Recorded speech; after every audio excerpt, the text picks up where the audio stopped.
이 모든 대출이나 이런 거는 야 우리 개인들이 하셔서 가계 대출이 계속 올라가든지 말든지 결국은 너희들이 다 받아줘야 된다 이렇게 얘기를 하고 있습니다.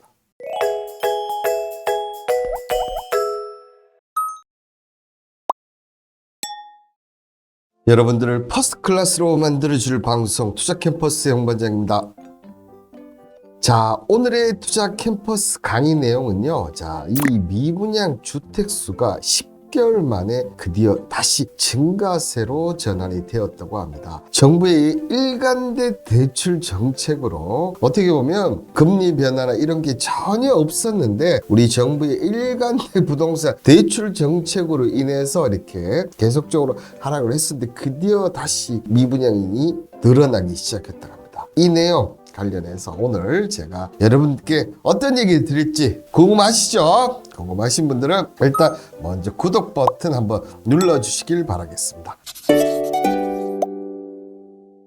자, 10개월 만에 증가세로 전환된 미분양 먼저 내용을 보면요. 자, 지난해 2월 최고치를 찍은 후 꾸준히 감소하던 미분양 주택수가 이제 10개월 만에 드디어 다시 증가세로 전환을 했다고 하는데요. 특히 악성 미분양으로 불리는 중고급 미분양 주택도 지난해 10월 이후 석 달 만에 1만 가구를 넘어섰다. 도대체 무슨 이유가 있으니까, 그죠? 이유가 있으니까 1만 가구를 넘어선 거지 않겠습니까? 이 부동산 경기 침체에는 전반적으로 주택 수요가 부진한 가운데 고분양가 여파로 수도권에서 미분양이 크게 증가한 영향으로 분석이 된다. 이렇게 돼 있습니다. 이 내용 제가 이제 찬찬히 좀 얘기를 드릴 텐데요. 기훈님이 요즘 미분양이 넘치다고 하더라고요. 네, 많이 넘쳤죠. 근데 지금까지는 지방이었다면 이제 수도권이 미분양이 늘어난다는 점, 이 부분을 좀 주목해 볼 필요가 있지 않나 봅니다. 자, 전국 미분양 물량 추이를 보시면 자, 2023년 이렇게 올라갔었습니다. 75,438가구까지 이렇게 올라가다 보니까 정부에서 이 미분양 관련해서 계속 하다 큰일 나겠다. 그래서 정말 일관된 정책들을 많이 펼쳤습니다. 그죠? 이 건설사가 쓰러지면 큰일 납니다. 이제 아파트값 이제 더 이상 오를 것이 그 당시 불과 1년 전입니다. 여러분들 한번 생각해 보시면 그때 많은 것들이 나오면서 점점점 꺾이면서 아, 이제는 부동산이 다시 올라가는 건가 이렇게 생각했는데 자 보시면 작년 12월부터 다시 지금 미분양 추이가 올라가고 있습니다. 특히 전국 주택 인허가 착공 분양 중공 물량을 보면 인허가도 많이 줄었습니다. 52.2만 가구가 2020년도인데 2023년은 38.9만 가구로 엄청나게 줄었죠. 그리고 착공 같은 경우도 보시면 38.3만 가구에서 20.9만. 근데 이 두 가지 분양까지 칩시다. 분양까지 28.8만에서 19.9만. 달에 엄청 많이 줄었어요. 그죠? 이렇게 줄었는데 뭐 이거는 어쨌든 시간이 좀 걸리는 부분이지 않습니까? 근데 준공은 어떻게 보면 바로 이렇게 미분양이 생기는 문제니까 2022년에는 41.4만 가구였어요. 그런데 자 2023년에는 31.6만 가구. 그러니까 작년하고 올해 토탈 합치면 73만 가구 정도 된다는 거죠. 73만 가구 정도 되는 부분들이 계속 늘다가 뭐 준공이 재작년보다는 줄긴 줄었지만 그래도 많은 가구 나오는데도 불구하고 점점 내려왔었거든요. 특히 악성 미분양 이런 것들이 잘 해결되는데 이제 10월부터 다시 올라가고 있습니다. 자, 특히 이번에는 수도권 미분양 물량이 크게 늘었다. 수도권은 어떻게 보면 아직까지도 1인 1가구 이거 했을 때 100이 안 되는 몇 안 되는 시계 도중에 하나입니다. 근데 수도권이 지금 미분양이 늘었다는 것은 생각보다 심각하다. 지난해 12월 말 기준 미분양 물량은 1만 31가구로 전월보다 43.3%나 급등이다. 거의 40% 이상, 50% 가까이 된다는 거예요. 전체 미분양 물량 증가율의 3분의 2가 수도권에서 나온 셈입니다. 인천이 2배 이상 늘었고 경기도는 20.3%, 서울도 9.2%. 그러니까 가장 많이 늘어난 게 어디입니까? 인천이에요, 인천. 인천 쪽이 뭐 송도 쪽이 집값 떨어져 엄청나게 급락했다 다시 오른다고 하고 있고 또 검단 이런 신도시들이 많이 생기지 않습니까? 이쪽에서 지금 미분양이 어마어마하게 2배 가까이 늘었다는 거예요. 자, 이 같은 미분양 증가는 부동산 시장 침체 속에서 어떤 얘기입니까? 공사비 증가로 인한 분양가 상승에 대한 부담을 느낀 청약자들이 계약을 대거 야, 이렇게 들어가서는 내가 평생 빚 갚다가 볼일 다 보겠다. 야, 이렇게 같으면 치워. 쉽게 말하면 이렇게 된 거죠. 자, 실제 지난해 10월 분양 동대문구 이문 아이파크 자이 같은 경우는 고분양가로 계약 포기자가 속출하고 최근 무순위 청판에도 완판이 실패가 했다고 합니다. 그래서 지금 근데 이 분양가는 계속 올라갈 가능성이 높죠. 그렇다 보니까 계약 포기자는 계속 늘 수밖에 없고 미분양 증가로 이어질 가능성이 높아진다는 거죠. 자, 여기에 이 악성 미분양을 부르는 준공 후 미분양 가장 심각한 겁니다. 그죠? 그러면서 1857가구로 전월보다 3.7% 증가했고 지난해 10월부터는 3개월 연속 1만 가구를 넘어섰다. 자, 준공 이후에도 분양되지 않는 주택이 지속적으로 늘면서 건설사의 PF 부실 우려가 더욱더 커지는 거죠. 이에 따라 1월 10일 대책을 통해서 올해 2년간 지방의 준공 후 미분양 주택을 매입해서 종부세 등의 산정 주택세에 포함하지 않겠다고 이렇게 밝혔습니다. 뭐 이런 부분도 또 이 정부에서 또 막은 부분에 뭘 막았습니까? 이 마이너스를 해서 그러니까 분양가보다 낮게 책정해서 판매하는 거를 막기 또 했었고 이런 부분이 이제 점점 되다 보니까 지금은 이제 마이너스 분양가가 나오기 시작하긴 하더라고요. 그럼에도 불구하고 특히나 이 서울이 지금 수도권이 이 정도면 지방 같은 경우는 제가 알기로는 뭐 대구 쪽 같은 저는 이제 대구 쪽 소식을 한 번씩 가끔씩 빨리 찾아보는데 지금 준공한 지 5년도 안 된 그것도 수성구에 있는 수성구 같으면 서울 같으면 어디 지역이 되면 강남으로 보시면 됩니다. 서울의 강남 같은 수성구 지역에 5년도 안 된 아파트 가격이 지금 얼마 빠졌냐면 마이너스 40% 빠졌어요. 우리가 생각하는 것 이상 엄청나게 지방을 잃고 서울도 지금 이 악성 미분양이 참견을 해서 1만 가구를 넘어서고 있다. 상당히 심각한 부분. 근데 태형건설 사태 터졌죠. GS건설 관련해서 8개월 영업정지 터졌죠. 건설사의 압박 강도는 점차 지금 세지고 있다는 것이 또한 문제가 아닌가 보입니다. 자, 한편 주택 인허가 착공 부동산 공급 지표도 여전히 부진한 것으로 보고 제가 앞서 보여줬습니다. 근데 생각보다 그게 훨씬 많은데 글로벌 위기 때는 2008년이 마이너스 33.2%였는데 이후 15년 만에 가장 큰 폭인 25.5%. 그러니까 IMF 때만큼 지금 엄청 힘들다는 겁니다. 그러면서 국토부 한 관계자는 지난해 전체로 보면 주택 공급 지표가 부진하지만 월별로 보면 지난해 10월 이후 착공 인허가 물량 등이 늘고 있다 이렇게 얘기했어요. 자, 이 얘기는 즉슨 지금 어쨌든 2023년에 억지로 가격 부분도 안정시키면서 이 미분양을 줄긴 줄여놨어요. 근데 이게 무슨 말입니까? 이게 이제 점점점 한계에 도달하고 있다는 것을 보여주고 있는 대목이 아닌가. 자, 여기에 지금 여러분들 아시다시피 스트레스 DSRE 제도가 지금 조만간 나올 예정이 있지 않습니까? 이거를 또 왜 하냐면 가계부채가 계속 증가하고 있다면 가계부채를 줄여야겠어요. 그래서 현행의 DSR 경우에는 미래 금리 변동 위험을 반영하지 못하는 한계가 있다 보니까 DSR 적용을 통해서 이 금리 변동을 더 정확하게 반영하겠다. 그죠? 그러면 이 스트레스 DSR 제도는 뭐냐? 자, DSR 산정 시 과거 5% 중 최고금리와 현재금리 간 차이로 산정한 스트레스 금리를 부과하는 제도입니다. 다만 여기에 1.5% 하한선과 3% 상한선을 정하면서 대출 한도가 15% 정도 축소가 되는 그런 쪽이라 보시면 될 것 같아요. 그래서 보면 자, 스트레스 DSR 1단계 2024년 2월 26일인가 아마 제가 하는 걸로 알고 있거든요. 주택담보대출 2단계는 6월달인데 주담대 신용 2금융권 다 하고 이렇게 점점점 확대가 되는데 자, 이렇게 되면 점점점 뭡니까? 내가 주택을 매입을 하는데 내가 3억 3천 정도 했다. 그러면 이게 적게는 어떻게 됩니까? 3억밖에 대출을 못 하는 거예요. 근데 분양가가 올라서 가격은 올라가는데 점점 그러면 주택을 살 수 있는 기회가마저도 점점점 줄어든다는 거죠. 자, 여기에 어쨌든 이 주택가격, 부동산 가격을 안정시키기에 가장 큰 부분들이 뭡니까? 금리 인하를 하면 모든 것이 빨리 해결이 됩니다. 근데 이번 연준에서 어떻게 됐습니까? 추가적인 금리 인상 문구를 삭제를 하기는 했어요. 그렇지만 이 연준의 제롬 파월 연준이 어떻게 했습니까? 자, 인플레이션 전진에 고무된 건 사실이지만 현재 우리는 승리를 선언할 시점이 아직 갈 길이 없다. 자, 3월 금리 인하 어렵다는 거.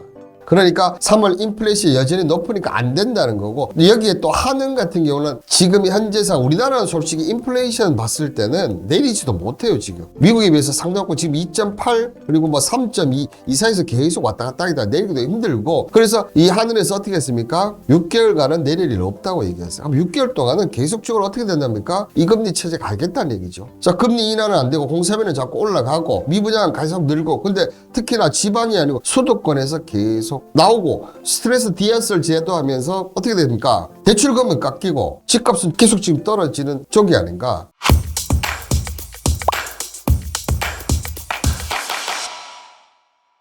정부가 어떻게 뭐 구조적인 이런 문제, 부동산의 문제를 해결을 해야 되는데 2023년부터 2024년 바뀐 부동산 정책들을 보면 일관된 부동산 대출 정책을 펼치고 있다는 겁니다. 자, 먼저 2023년에 보면 원래 대한민국은 1주택자 지역과 상관없이 LTV는 무조건 뭡니까? 50%예요. 50%밖에 못 받는 거야. 그죠? 그래서 주택을 담보로 돈을 빌릴 때 대출 가능한 비율 3억짜리 집을 담보로 빌릴 때 LTV가 50%라면 3억원에 50% 1억 5천을 대출 받지 않습니까? 근데 이거를 어떻게 바꿔줍니까? 2023년에 자, 무주택자와 1주택자는 비규제 시기의 경우 LTV가 70%까지 올라갑니다. 예전에 70%였는데 이걸 낮춘 건데 지금 올려준 거예요. 그리고 규제 지역은 20에서 50%. 자, 그리고 집값이 9억이 넘느냐 안 넘느냐에 따라서 구간별로 차등적으로 적용하기로 했는데 투기 가열지구 15억이 넘는 아파트 주택담보대 아예 불가능했지. 이번 완화 정책으로 복잡한 규제가 다 풀었다. 그러니까 예전에는 LTV 50% 그다음에 9억 이하만 됐다는 거잖아. 아니면 12억 이하. 근데 이제는 어떻게 합니까? 무주택자는 규제지역 다 풀어주면서 70%까지 오케이 해주고 이거 15억이 넘는 것도 다 해줄게. 이 대상들이 무주택자, 1주택 다 뭡니까? 서민이죠. 또 여러분들 기억을 한번 되새겨 보세요. 중도금 대출 같은 경우도 은행이 중도금 대출 이것도 법적으로 엄청 묶여놨지 않습니까? 분양가 9억이 넘는 주택은 중도금 대출이 불가능했던 것을 자 보시면 규제가 12억 원으로 완화가 됩니다. 보통 서울 수도권에는 분양가 9억이 넘는 주택이 흔한데 특히 둔촌 주공 아파트 재건축 단지 또한 분양가가 9억이 넘을 것으로 예상이 되면서 자, 중도금 대출 불가능하니까 정부가 이걸 슬그머니 풀어줬어요. 자, 그런데 한번 생각해 보십시오. 특히 서울 쪽에 여러분들 분양가가 12억, 강남, 뭐 서초, 용산 이런 쪽 제외하고는 분양가 12억 넘는데 잘 없어요. 결국 이것도 서민 쪽에 해당되죠. 우리가 생각하는 일반 중상층 이하 1가구 무주택자. 자, 그리고 여러분들 제가 정확한 겨울새 8월인가 9월쯤에 되시는데 50년 만기 주택담보대출을 40만 원 줄어들면서 또 이것도 어떻게 했습니까? 나이 한도 줄이겠다면서 이거 마지막이다 하면서 받아라고 막 했었습니다. 그죠? 기억나시죠? 근데 부자들이 50년 만기 이런 거 하겠습니까? 안 합니다. 자, 여기에 또 특례 보금자리도 연소득 1억에서 주택가 6월 초가면 대출을 받을 수 없게 되었다. 자, 이렇게 되니까 특례 보금자리 빨리 지금 안 하면 안 된다. 빨리 받으세요. 이렇게 됐던 거 기억나시죠? 그래 되면서 은행권 주택담보를 주시기로 가계대 6조 넘게 급증하자 금융당국이 대출 규제를 해서 강화했다. 이렇게 하지만 실제적으로는 야, 요거 이제 마지막이니까 연소득 1억 원 그다음에 주택가 6월 초하면 대출을 받으면서 지금 요 사이 있는 사람들 빨리 받으라는 게. 그래서 빨리 지금 미분양 있는 아파트를 사라. 그럼 이제 특례 보금자리 없어진다 이렇게 한 거죠. 그죠? 그럼 뭐 없어져야지요. 그죠? 근데 자, 보시면 2024년에 딱 제일 처음에 먼저 게 뭡니까? 신생아 특례 구입 전세 자금 대출이 나옵니다. 자, 구입 자금 대출을 보면 앞서 1억 원 이하 특례 보금자리 없애준다고 했죠. 보십시오. 소득이 기존 7천만 원 이하에서 1억 3천 원 오히려 더 3천만 원 정도 더 올리면서 특례 보금자리 비슷한 것을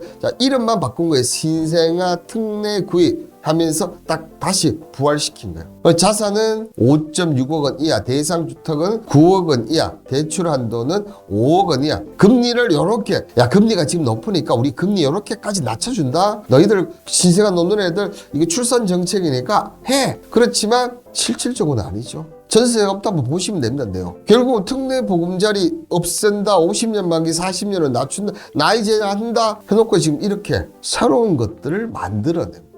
기가 막히죠, 여러분들. 참 이런 거 뭐 머리도 똑똑한 것 같아. 자, 그리고 맞벌이 또 디딤돌 대출이라고 또 나옵니다. 연간 소득이 7천만 가구 일에 대해서 연 1억 3천만 대출 가능. 앞서 신생아 특례와 똑같아요, 여러분들. 그러면서 맞벌이 부부의 월 평균 소득 기준과 다자녀 기준도 완화가 됩니다. 자, 여기에 원래 청약통장 같은 경우 1회지 않습니까? 근데 청약통장 가입기간 부부 합산기회에서 한 번 한가 두 번을 기회를 줍니다. 청약통장 가입기간 점수의 최대 50%가 부부 합산을 인정되면서 중복 신청이 가능하면 먼저 신청하는 것이 유효하게 처리된다. 또한 결혼 전 주택을 소유한 당첨 이력이 있더라도 특공 신청이 가능하면 청년 특공원에도 혼인신고를 해도 입주와 재계약이 가능하다고 확 풀어줍니다. 여러분들 정말 확 풀어줍니다. 자, 여기에 여러분들 슬그머니, 그죠? 자, 지금까지는 어떻게 보면 이 중사층 이하 개인들, 서민들을 위하다면 두 채 이상의 주택을 소유한 경우 양도세 부과를 8에서 1에서 3% 조정되면 세 채 이상 보유세 6%로 제정하면서 이러한 정책 변화를 통해서 부동산 시장 변동성을 겪을 수 있으면 일부 다주택자들의 추가 주택 구입 장벽을 완화하게 해준다. 근데 이런 돈 있는 애들이 바보입니까? 제가 얘기했죠. 지금 오히려 강남에 아닌 부자들은 이 아파트든 주택을 팔아서 지금 오히려 은행에 안전자산에 넣고 있다고 얘기했어요. 그런데 어쨌든 양도세는 지금 어떻게 해줍니까? 낮춰주고 있습니다.